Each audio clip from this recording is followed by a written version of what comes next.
Amis de la récupération, bonjour. Aujourd'hui, je vais vous montrer comment on peut récupérer en fait dans des vieux câbles vidéo ou SPSI ou autre, en fait dans le fil qui est dedans, parce que quand on n'en a plus besoin, c'est un peu bête de les jeter, alors qu'en fait on peut récupérer plein de trucs dessus. Donc l'astuce, en fait, souvent, ça va être de les fendre. On voit ici, ça c'est un vieux câble vidéo, en plus il est bien, il est assez souple. Et ben on va fendre ici la gaine avec un cutter par exemple. Voilà, tout bêtement. Après le dénuder, et puis souvent il va suffire de tirer dessus. Alors une astuce des fois ça peut être de le coincer dans un étau pour pouvoir facilement tirer dessus. Après ça va dépendre du type de câble qu'il y a. Et donc là on va voir qu'on peut récupérer la tresse métallique et les différents types de câbles qu'il y a à l'intérieur. Donc voilà, quand on a commencé à le dénuder, on voit qu'il suffit ici de le fendre avec un cutter légèrement et de tirer dessus et il va s'éplucher complètement comme ça. Donc voilà, j'ai complètement enlevé la gaine, hein, c'est assez facile. Donc maintenant on voit qu'il y a cette tresse métallique blindée. Donc il suffit ici de la tirer un petit peu et voilà, et on va pouvoir complètement stripper l'intérieur de façon très facile. Voilà, il suffit de tirer comme ça. Voilà, cette gaine en fait, elle s'en va toute seule très facilement.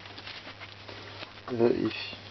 Donc, voilà, on va tirer, hop, et voilà. Alors cette gaine elle est très intéressante parce que en fait ça fait comme une tresse déjà, mais on voit qu'elle peut facilement s'adapter à différents diamètres, donc on peut soit la réutiliser pour passer ce qu'on veut, soit comme je vous l'ai montré dans mon poste à souder à micro-ondes, et en fait en torsadé si on en a plusieurs ensemble, et ça va faire des fils capables de passer des très forts courants et de façon d'être très souple.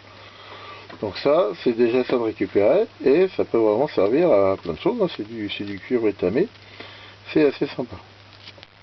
Ensuite à l'intérieur du câble lui-même, on a généralement ici ce blindage en plastique dont on ne peut pas faire grand chose, mais on voit que pareil là il s'enlève très facilement. Et ensuite on va avoir différents types de connecteurs. Donc comme ça c'est un câble vidéo, ici on voit qu'on a deux fils blindés qui sont relativement souples ici. Alors l'impédance est souvent 75 ohms.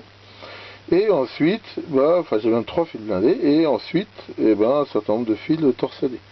Donc ce fil, c'est pareil, c'est du fil souple, ce sera toujours intéressant pour faire du câblage ou n'importe quoi. Quand on voit le prix où ils le vendent, le fil, et souvent on n'en a pas besoin de très grande longueur, ça vaut vraiment le coup de les récupérer.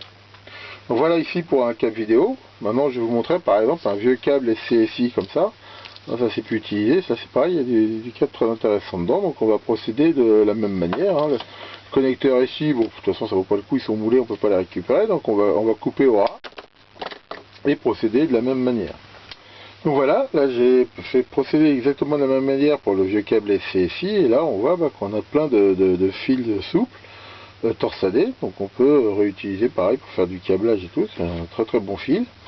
Et vous voyez, hein, sur ce câble là dont je ne ferai jamais plus rien, au lieu de le mettre à la poubelle, et avec ça j'ai de quoi de câbler je sais pas combien de circuits et sans débourser un rond. En plus c'est du fil de couleurs différentes, donc ça aide bien pour le câblage. Et pour info, dans les vides-greniers par exemple, on trouve très souvent des gens qui foutent en l'air des vieux câbles comme ça, qu'on rachète pour 50 centimes d'euros, et on a du fil de câblage. Donc voilà par exemple là tout ce que j'ai récupéré ici. Pour info, ce fil blindé là qui était dans le câble vidéo, on peut bien sûr l'utiliser pour de la vidéo, mais enfin c'est un câble blindé normal. Typiquement pour câbler un interrupteur ou un potard en BF, ça fera tout à fait l'affaire. Et c'est vraiment sympa. Donc voilà, j'en ai un autre à récupérer, enfin j'ai procédé de la même façon, il n'y a rien de spécial à en dire. Donc voilà pour cette petite astuce qui peut vraiment être très pratique. Merci beaucoup de votre attention et à bientôt pour de nouvelles vidéos.